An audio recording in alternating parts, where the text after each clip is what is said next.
Katanya di penjara 5 tahun, fakta kehadiran Edi Prabowo di wisuda anak Verdi Sambo.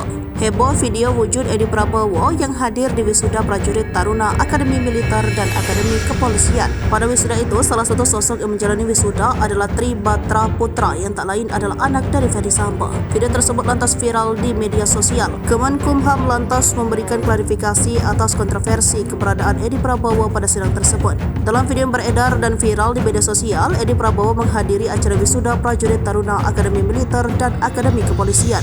Mengutip dari Kompas.com, Edi Prabowo merupakan terpidana kasus suap ekspor benih lobster Edi Prabowo.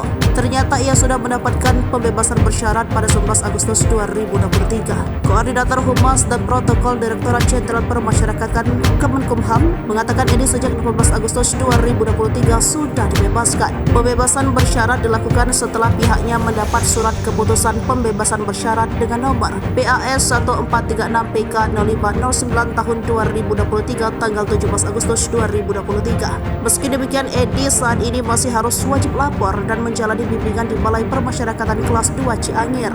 Edi dihukum 5 tahun penjara dan denda 400 juta subsidiar 6 bulan kurungan.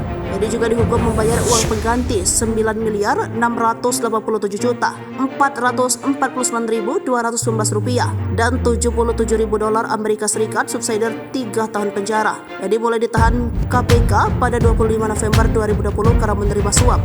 Dengan demikian, sejak ditahan sampai bebas bersyarat, Edi telah menjalani masa hukuman hampir 3 tahun. Edi dinyatakan terbukti bersalah karena menerima suap ekspor benih benur lobster dan budidaya lobster senilai 25,7 miliar rupiah. Pada pengadilan tingkat pertama, Edi Prabowo divonis 5 tahun penjara. Ia lantas mengajukan banding ke Pengadilan Tinggi Jakarta. Di tingkat banding, hukuman Edi justru diberat menjadi 9 tahun penjara. Kemudian Edi Prabowo mengajukan kasasi ke Mahkamah Agung dan hukuman dipotong kembali menjadi 5 tahun penjara.